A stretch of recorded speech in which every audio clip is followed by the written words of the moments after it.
Senhor Zalman estava nos explicando agora, estava elaborando mais esse assunto que já tínhamos mencionado anteriormente, que esse efeito extraordinário de fusão com a divindade, esse efeito único que permite à criatura finita limitada, a criatura humana, se conectar com a divindade infinita e ilimitada. Esse efeito que é obtido através do estudo da Torá, quando a nossa mente se unifica com a sabedoria divina que contém dentro de si a própria essência de Deus. Então, a Torá aqui envolve a mente humana, e a mente humana está envolvendo o assunto da Torá que estuda e aprende. Então, essa unificação é uma unificação perfeita e completa. Mas nos diz o Alter Rebbe que isso acontece essencialmente quando estamos estudando a Mishnah, o Talmud, a Halachá, os assuntos práticos e concretos, os assuntos que versam de coisas físicas, materiais, da nossa vida mundana, né? E não nos assuntos espirituais, abstratos, ou nos assuntos místicos e esotéricos, conforme ele vai elaborar em seguida. Por que justamente nesses assuntos acontece essa fusão, essa unificação? Porque esses assuntos que versa a Mishnah, o Talmud, a Halachá, são assuntos mundanos. Ou seja, aqui eles expressam a sabedoria divina como ela baixou, desceu e chegou até o nível mais prático e concreto da nossa existência, o mundo que nós conhecemos, que nós interagimos, aquilo que nós vemos, ouvimos, manuseamos, né? Então isso significa a sabedoria divina conforme ela se revestiu e foi processada, descendo e chegando de nível em nível, descendo do campo da emanação para o campo da criação, para o campo da formação, chegando até o campo da ação, e no nosso caso o campo da ação prática, o nosso mundo físico e concreto. Aqui, essa forma da Torá, quando a Torá se expressa dessa maneira, porque nós já vimos, existe a Torá conforme ela está na sabedoria suprema, na Sefirá, no atributo de Chokhmah, do mundo da emanação. Então lá a Torá é a mesma Torá, mas lá ela tem um formato totalmente distinto, espiritual, elevado, que está acima até da apreensão, do conhecimento, da compreensão dos próprios anjos ou almas desencarnadas. Mas depois a Torá vai sendo processada, sem perder a sua essência, sem perder as suas propriedades e sua característica original de ser a sabedoria divina, que contém dentro ele sua sabedoria são uma coisa só, a sabedoria que contém dentro de si a própria essência de Deus. Mas a Torá, da forma que nos foi entregue aqui nesse mundo, é a maneira que ela foi processada. Isso significa que a luz foi diminuída, condensada, ocultada, camuflada, de forma tal que se torna acessível a nós, pessoas de carne e osso, com intelecto, com raciocínio mundano, né, com uma cabeça, seres terrestres, com uma cabeça aqui nesse mundo. Então ele nos diz justamente essa parte da Torá, que versa sobre os assuntos mundanos, uma vez que eles estão revestidos aqui no campo de Asiá, no campo da ação. Retzelomar, Shechochmato, Barach Shebatzilut, em outras palavras, explica o Alter Rebbe, que a sabedoria divina do mundo de Atzilut, no campo da emanação, de onde é derivada a Torá, Shebetochá, Oren Sof Baruch Hu, que nós falamos que nesse primeiro atributo do desencadeamento da energia divina para os mundos, a Sefirá, o atributo de Chokhmah, lá paira pela primeira vez a luz e energia divina. Portanto, a energia divina está depositada, primeiramente, antes de tudo e acima de tudo, nesse atributo de Chokhmah, de sabedoria do mundo da emanação, que ele contém, então, essa luz divina infinita. Mas essa luz, da forma que está lá, não é acessível, nem a nós ou nem a qualquer outra criatura. Por isso, essa luz é processada, ou seja, diminuída, ocultada, condensada, Nassá Yardá, ela, por assim dizer, ela segue viagem, ela desce e baixa pelos diversos mundos ou níveis espirituais, campos espirituais, saindo do campo da emanação para o da criação e assim por diante. Até chegar e se revestir. Essa sabedoria divina chega ao nosso mundo físico e material, revestida em assuntos mundanos, em assuntos terrestres, de ordem material, daquilo que é feito o nosso mundo. E tudo isso, por que a Torá sofreu essa condensação, essa ocultação, limitação? Por mais que ela não perde a sua propriedade essencial. Mas por que isso ocorre? Para se tornar acessível a nós, porque se a Torá tratasse apenas de assuntos altamente espirituais, a nossa mente, que é uma mente voltada, uma mente mundana, voltada ao mundo físico, material, não conseguiria captar esses assuntos. A gente pode visualizar, imaginar de uma certa forma, mas não é que a gente entende realmente esse assunto. Então, a Torá foi revestida em assuntos de ordem física e material, para que a pessoa que estude esses assuntos na Torá, ou aquela lei que versa sobre aquele assunto específico, e esse para que o seu intelecto possa captar de forma integral e completa aquele assunto sobre o qual versa aquela alahá, aquela lei prática. E o nosso intelecto vai poder captar isso, por quê? Porque aquela lei versa não de assuntos abstratos, esotéricos, mas sim de assuntos físicos, materiais, que nós podemos captar a própria essência desses assuntos.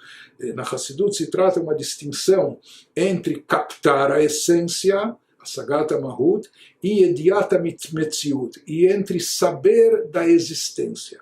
Os assuntos místicos, esotéricos, nós podemos saber da existência deles, mas nós não captamos sua essência, porque eles são tão elevados, tão místicos, não é, tão espirituais. Nós podemos ter alguma ideia, uma noção da existência deles, mas o que são e como são realmente, nós não captamos.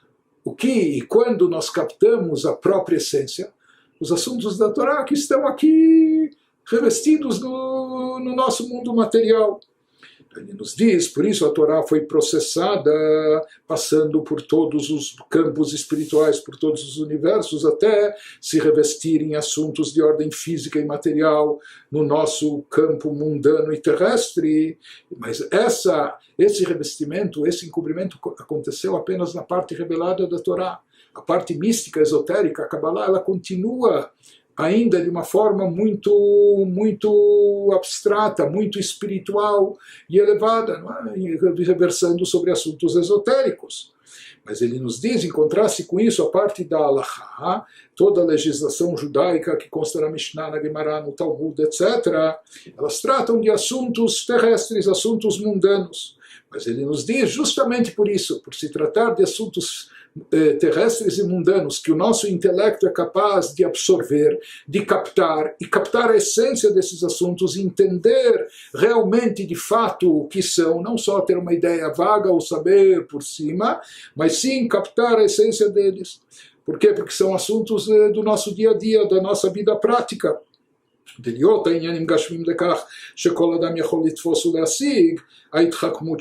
Por isso, estudando esses assuntos, todos nós somos capazes de captar a sabedoria divina que se encontra dentro deles ou por trás deles.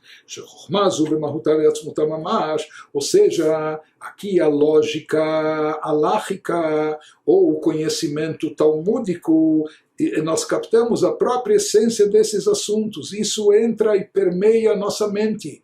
Nós entendemos de fato, podemos de fato entender de forma integral. Uma vez que eles versam de assuntos físicos materiais da nossa existência, que o nosso intelecto é capaz de captar, porque se refere a coisas que nós vemos, que nós ouvimos, que nós sentimos, que nós tocamos, não? Como uma pessoa é capaz de sentir um objeto que está na sua mão, que ele está segurando isso, da mesma forma, quando se trata de assuntos mundanos, terrestres, da nossa vivência, o nosso intelecto é capaz de captar isso como se estivesse segurando isso dentro de si. Por isso ele nos diz, justamente através desse estudo, com essas temáticas,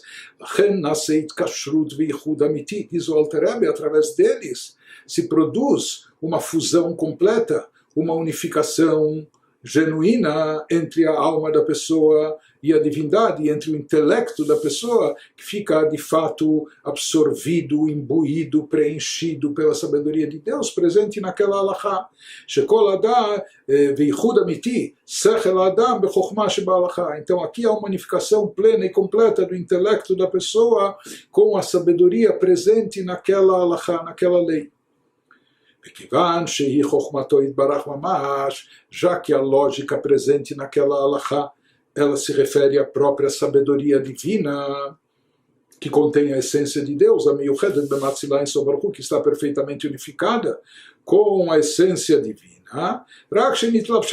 Apenas que aqui ela está camuflada, está revestida, não é? Ela está ocultada por vestes, por assim dizer, físicas, materiais. Mas como nós dissemos, com todos esses revestimentos, encobrimentos, essa sabedoria divina presente naquela alahá mundana, naquela lei que trata de assuntos terrestres e materiais, ela contém dentro de si a essência da sabedoria divina inalterada. As propriedades da essência divina estão lá presentes. Por isso, ao absorver esse assunto na sua mente, a pessoa, através disso, consegue fazer com que a essência da sua alma se unifique e seja absorvida na própria essência infinita de Deus, aquela essência que está revestida na sabedoria suprema, que por sua vez está investida nessa alahá, nessa lei que está sendo estudada aqui no nosso campo terrestre. Em outras palavras, aqui nos diz o Alter Rebbe, o fato da Torá ter descido até o nosso mundo, chegando aqui, camuflada, revestida ou investida em assuntos físicos, terrestres, isso não diminui em nada as propriedades da Torá. Isso não afeta em nada a essência da Torá. Ela continua mesmo aqui, como nós falamos, as leis que versam do boi que chifrou a vaca do vizinho. É um tratado do Talmud que fala sobre isso, não importa, mas isso contém a essência da sabedoria divina. Que toda a lógica e linha de pensamento por trás dessas leis da Torá, que estão disponíveis para nós, que estão diante de nós, nos diversos tratados talmúdicos, alahá, etc., elas aqui, da forma que são, continuam sendo expressão pura, genuína da sabedoria e vontade de Deus.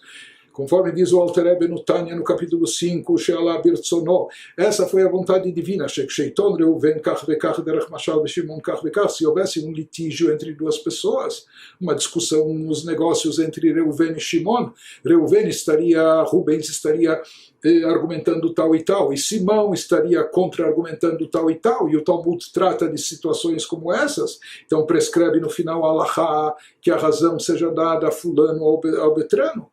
Então, não importa qual seja o assunto, mas quando a pessoa está estudando isso, ele está estudando a vontade divina, o seu intelecto está se unificando com a vontade suprema de Deus. O mesmo se aplica, então, em todas as leis da Torá, que expressam a essência da sabedoria e vontade divina, que assim determinou a sabedoria divina, que esse fosse inocentado e esse fosse culpado. Isso é kasher, isso é interditado, isso é puro, aquilo é impuro e assim por diante.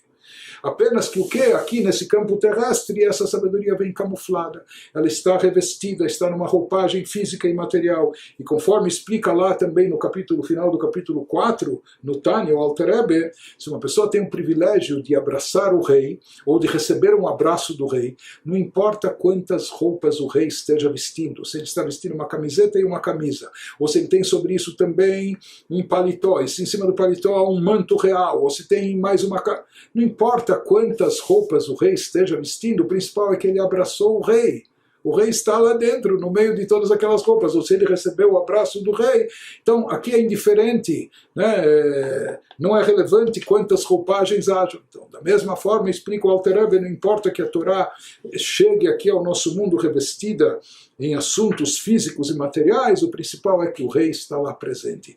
Ela contém e continua contendo em toda a sua intensidade a sabedoria divina, que por sua vez está embutida dentro dela a própria essência de Deus. Portanto, quando a pessoa estuda esses assuntos aqui, que parecem assuntos de ordem física, material, etc., mas a pessoa, ao absorver esses assuntos, a pessoa consegue se vincular com a própria sabedoria divina suprema, assim como ela está na sabedoria do mundo de Atzilut, que ela contém dentro de si a essência divina, expressando a vontade e sabedoria de Deus, promovendo uma união completa da essência da sua alma com a essência divina.